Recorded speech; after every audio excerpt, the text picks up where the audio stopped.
Come here.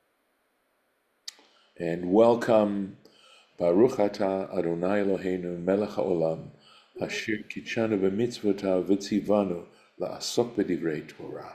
Amen.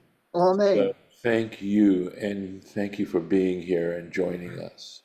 So I'm going to go into our text for today, and as you know, we are working slowly through the Torah Temimah, and having started with Exodus, and we're at a Shehecheyanu moment, because guess what chapter we're starting today? We have taken weeks and weeks and weeks to go through the various parts of Torah Temimah for chapter 1, and now we're on to chapter 2. So, Vaikhulu. So then let's take a look at the actual verse itself, right? Vaikhulu hashamayim va'aretz v'chol tzva'am. So all the heaven, right? The heaven and the earth and all their array were completed. So let's take a look at that. Vaikhulu. Amar Rav Hamnuna. Rav Hamnuna said, Kol hamitpa'el be'erev Shabbat. Anyone who prays on Erev Shabbat, Friday evening, v'omer Vaikhulu, and states Vaikhulu, says this paragraph that starts with Vaikhulu. Ma'ale alav hakatuv. Scripture ascribes to him, gives him credit, right? Ki ilu ne'esa shotef ha'kadosh baruch hu, as if he is a partner with the Holy One, blessed be He, the Ma'aseh Reshit, in the work of creation. Shne'emar, as it says, Vaychulu hashamayim, and it says, as it says, Vaychulu hashamayim, al tikra Vaychulu, don't read Vaychulu as if it has a vav here, ela I believe, Vayachlu. So without the vav. Now, what I love about these statements is they are deep and they really require deconstruction, and that's why we have Torah Temimah. He is going to come to do that. So, and also, of course, when we see these kinds of things, essentially what Rav Hamnuna is saying, even though it appears to be something mystical, that there's great significance in every element of our lives and what we do. And essentially, that's an essential issue within mysticism, is that one of the things that mysticism does is it breaks apart the tiniest components of our activities and our thoughts and our speech, and tries to express them in a cosmic kind of way. And that's what we just did. We just made a statement that took the microcosm of saying Vaychulu on Erev Shabbos, right? Before you make Kiddush, that's where you usually say it. By the way, it's also said on Friday night during the davening, right? We say it a few times, and says it actually has cosmic significance. It actually launches you into a place where you are sharing in the divine creation of this universe. At any rate, Piresh Rashi has explained Vaychulu, that this word Vaychulu, which for those of you who have a little understanding of Hebrew grammar know that that's a plural, right? HaKadosh Baruch Hu v'zeh. That is to say, the Holy One, blessed be He, and this, because it's plural. Shemisaper bishfacho shel hakmakom. Okay, why? In other words, this one, the person who's doing it, he is discussing the praise of the Holy One, of the place, in other words, of God. Ad kan lashono, that is the quotation from Rashi. Those are Rashi's words, right? That when you are saying this particular paragraph, you are stating God's praises in an extremely profound way, and we are going to go on to try and analyze that a little bit. The tam hadiyuk, and the reason for this emphasis, right, of noticing that the vav here is plural, right? Kinir'ehu, so, but not just that, but the whole idea of making such a statement. Kinir'e, it appears, who, mishum, on account, dehalashon vayachulu chaser vav, that this word vayachulu in the Torah is lacking a vav, that is this vav between the kaf and the lamed, moreli famim, and when it doesn't have that vav in it, it sometimes has the meaning of pi hakativ, that we have to also look at the meaning of the word without the vav. In other words, it's read as vaychulu, but it's spelled differently. Gam al kliya v'hefsed, that in fact the word without the vav can mean destruction or extinction, v'hefsed and loss. Umilashon vayichlu bechirik, and this would be then pronounced vayichlu, which means to come to an end, right? In other words, it's destroyed, it no longer exists. Kamo ad kalotam. There is in Samuel 1, in chapter 15, it talks about having completely destroyed. And it could have to do with the commandment of Saul to destroy the Amalekites utterly. The Ozvei Hashem Yichalu, I think is how this would be pronounced. In Isaiah chapter 1, it says, those who depart from God will come to an end, will be destroyed. For Imkain, and if this is the case, Heve HaMashma'ut Kan, the meaning of it, the intention here is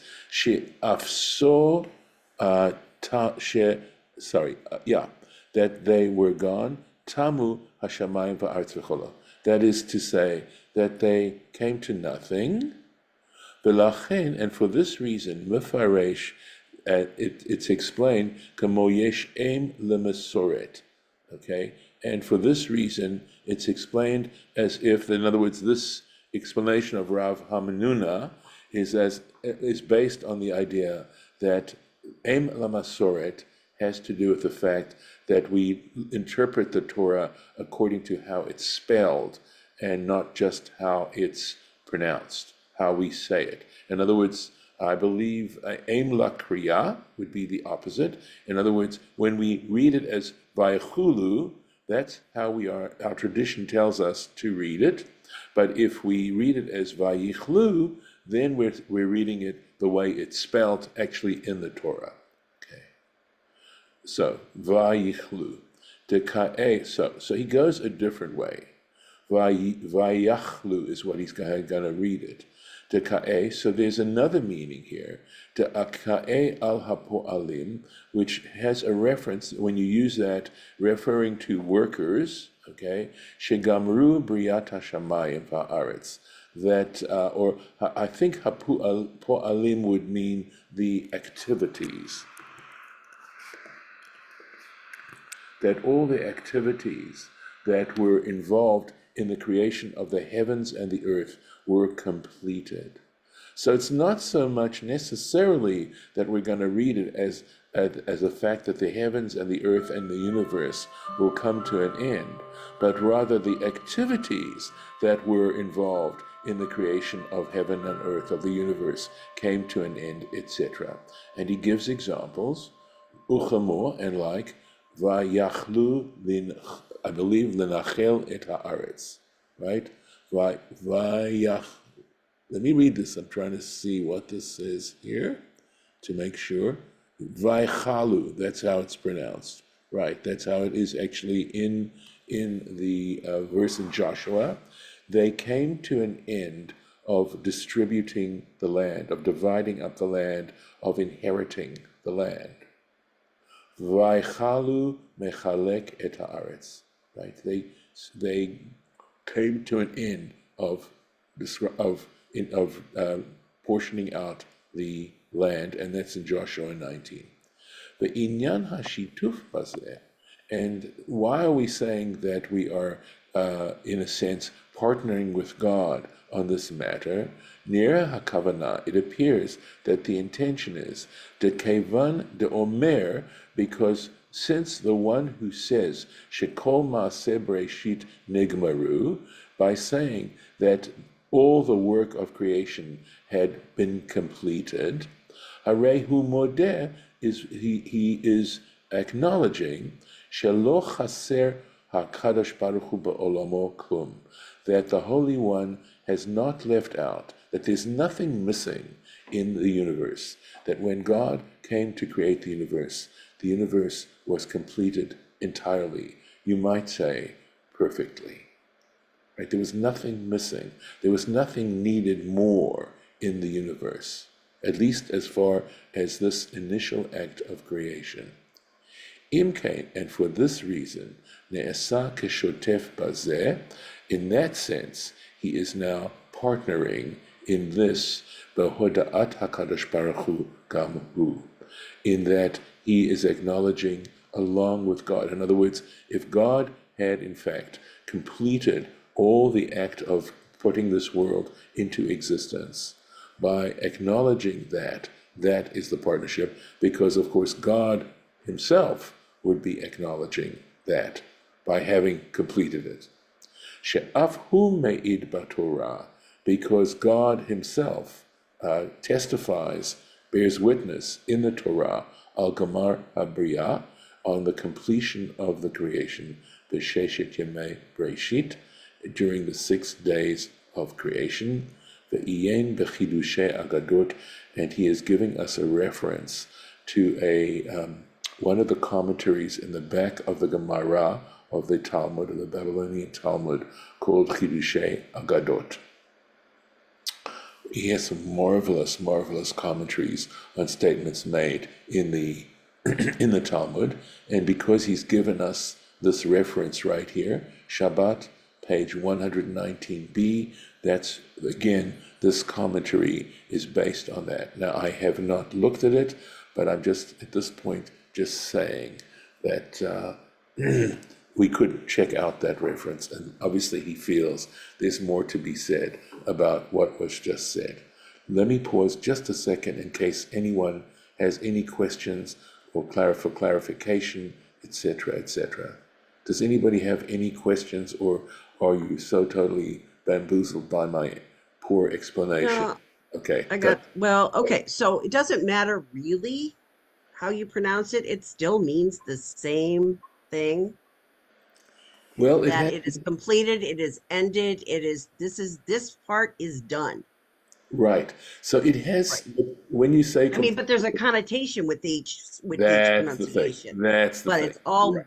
Right. they're all synonyms. Yes, they're all Okay. connected. They're all connected. Right. Yes. Okay. The ended means coming to an end in the sense that there will no longer exist as a universe, that the universe will finally come to nothing, right? Or whether it just means that the various activities involved in the actual creative process came to an end. Thank you. Yep. Even the fact that stars are born, even now, that is part of the process that God put into the universe. Yep. And actually, when you start to meditate on that particular thought, that is pretty cool and goes quite deep, right? To think of the universe in that kind of sense, because in a way, when you're thinking about that in that way, you really are going deeply into trying to come to grips with the notion of the transcendent. So, I mean, the very fact that there are black holes, the very fact that there are places in the universe where stars are coming together, where dust is coming together and forming stars, etc., is pretty cool to think that all of that is part of this creation of this divine being, of a divine being going on. Let's take it. How are we doing? Okay, let's plunge into the next one just briefly anyway. Okay. V'chol tzva'am, and all their array. I believe and all their array. Amar Rabbi Yoshua ben Levi, said Rabbi Yoshua ben Levi, he's actually a favorite Amora of mine. I often love the kinds of things he comes up with. Kol ma'aseh Breshit, all the activities, all the work of creation, in other words, everything that was created in simple English, right? But komatam, in full stature, That's how Sharfstein, he is the rabbi who translated Torah Temimah into English. Let me just say quickly, though, I cannot find the footnotes translated into English, only this part. I do not know that it exists. He may never have finished it. At any rate, they were created in full stature, nivrahu, they were created. The da'atan nivrahu, they were created, I would say, consciously, that is to say, with their cognition. In other words, every element of creation was done with a sense that they wanted this to happen, is how I'm understanding it at this point. That Tzivionam, and this would be related to the Tzivionam according to their desires. That every element of creation came into existence in this particular modality. Let me just finish because there's a footnote here that we're going to need to read. Shinemar, as it states, Vaychulu hashamayim va'artz v'chol tzva'am, as it says, the heavens and the earth and all their tzva'am, right? We're going to look at that word, were completed. Al tikra tzva'am, don't read this word as tzva'am, as their host or their array. Ela tzivionam, there's that word tzivionam, right up here too, right? In other words, their desire. So I'm going to take advantage of the little time we have and plunge into this further. So, bekomatam, he says, when we're talking about their stature, what exactly do we mean? Pirusho shemiyad hayu re'uyim letu'udatam. That they didn't go through a process of development. In other words, childhood is a process towards maturity. So what this is really meaning is that they were created fully mature at the time when they were created. They came into existence fully mature, ready to fulfill their purpose. Kamo eitz pri, so for example, a fruit tree, haya ra'ui lit'on kamomiyad. It was ready, the fruit tree was ready to bear fruit immediately when it was created. Uvetzivionam hu inyan yofi vehidur. And this word tzivion it has a connotation of beauty and adornment. We've heard the term hidur mitzvah, adorning the mitzvot, making them beautiful. And that's the idea of this sense, as they say, do not criticize a work in progress. So you can see that in some ways this is very much related to the previous comment, that this notion of them being fully mature when they were created is again in many ways related to what we just read. And that's what it has to. So we know a work in progress is not in a place to be criticized.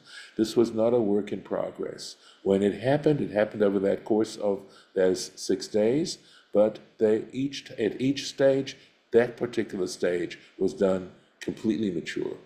Milashon tzavi v'tif ara.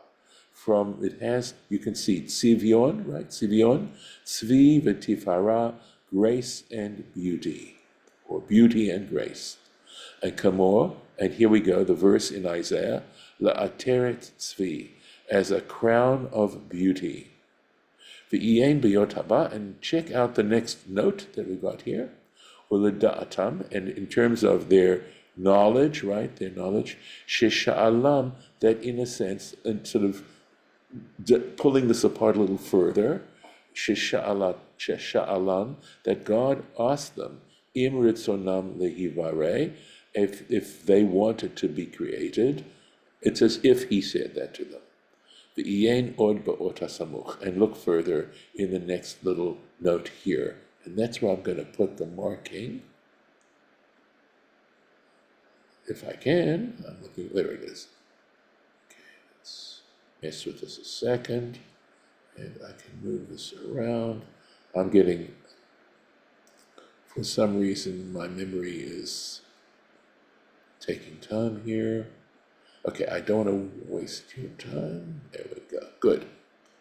And we'll go to Gimel. Let's hope it ends up there. There we are. Good. Lauren. Well, just a couple of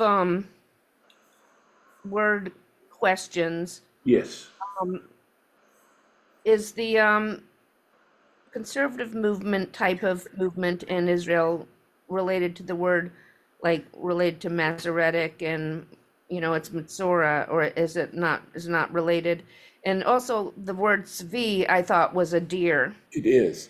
That's because deers, I'll answer the second question first, and that is because a deer very often is a beautiful, graceful animal, right? It looks graceful, it walks in a graceful kind of way. Okay. But to get to the first question, so the word Masora often means traditional, right? Limsor means to hand over. That's the sort of background meaning of, or even the most direct meaning of the word Masorah. In other words, Masorah means something that was handed over to you. Limsor, to turn over, to hand over. Are you saying Memsor with two mems? Or meansor? What is the word you're saying? As the Okay. root? Limsor, Masar, Mem Samach Resh. Masar means to hand over. So not related to Mamzer. No, not at all. That's with a Zion, and there's Okay. no. That is from the word Zara, which means strange, right? Unusual, something like that. So the Means Masoretic abnormal. notes and the Masoretic text means specifically what? Means the text that was handed down over the generations. So is that referring to both the Kriya and the Ketiv? Okay, it's so when we say Em la Masoret, I believe it's referring to the way in which we actually write the Sefer Torah. Okay, we talk about the Ketiv and the Kri, right? How it's written and how it's pronounced.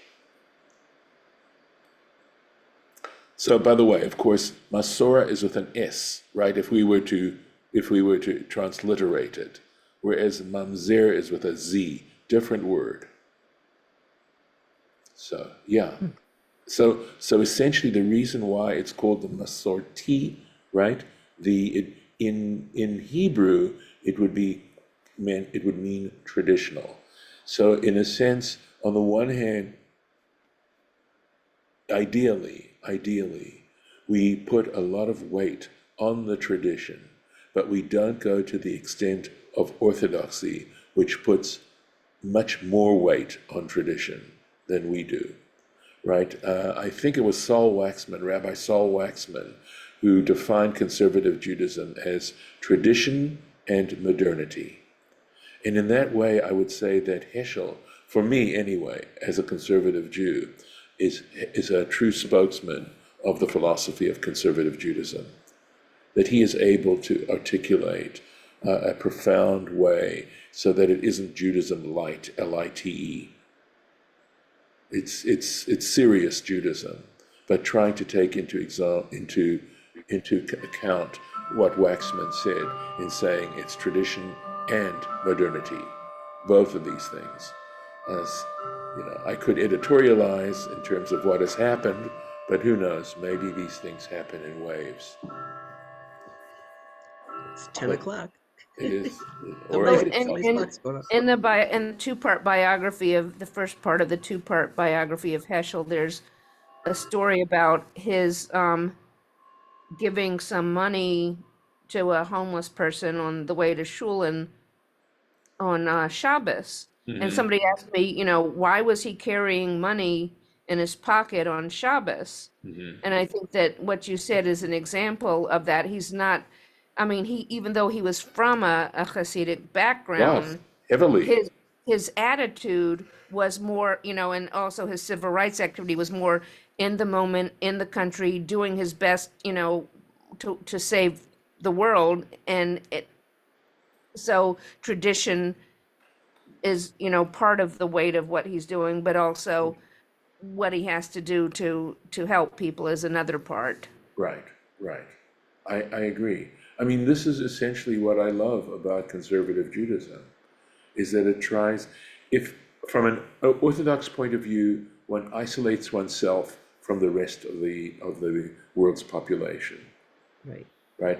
I mean, look, people choose monasticism. It is a choice, right? Mm-hmm. From my perspective, I mean, the tragedy is that we don't appreciate the tradition sufficiently, that modernity has overwhelmed us as a movement, and that there's not as much of a balance as I personally would like to see. I mean, there are others who can, probably argue with me and give a very good argument. But my sense is that to the extent that people don't keep kosher anymore, people don't keep Shabbos anymore, and it's not even necessarily keeping kosher on the level of, well, I have my shechita and you have your shechita and I won't eat your shechita, not that kind of thing. But at least on a sense of saying, yeah, we don't eat biblically forbidden foods. We also won't eat meat that isn't slaughtered in a kosher way, in the traditional way. And we won't mix milk and meat. Not necessarily that we have to take our dishes to the mikveh before we use them. Okay? But the best Right. part, I think, is the idea that as a conservative Jew, I can affirm that I think there are many other religions that have as much validity in their communities, and that God, in God's greatness, that it is in fact an articulation of God's greatness, that God created such a variety of ways for people to come to love Him. Not just Judaism, but for me, that was the invitation I received. I'm very grateful for that invitation. I really, really am. But I'm not going to somehow make second-class citizens people who aren't Jewish. I don't think that's appropriate. Or people who Correct. can't keep kosher because they live in a community that doesn't support it, or because they can't afford kosher meat. Yes, I'm not saying those. Yeah, but then you could choose to be a vegetarian. I know, but So, that's a little unfair that yeah. only, you if you can afford it, that you can eat meat and, you know, So, Lauren, what I would yeah. say is that the way in which I try to resolve that is to say that each person, first of all, to notice that my own practice is hardly perfect, okay? And that people have to come to this in their own way. I live up in Santa Rosa getting kosher meat. I'm so fortunate because Trader Joe's happens to have kosher meat.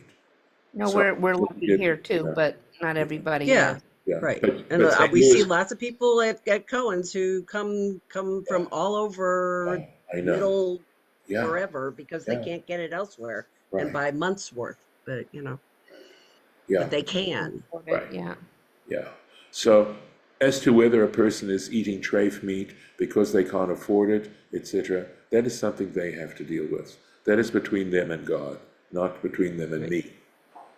Okay. And who knows, they may be doing something else. You can't compare mitzvahs. Okay, and this is a whole big subject. So let's stop. We're running into overtime, and I'm Yep. going to stop the recording right now. Let's see if I can do that. There we go.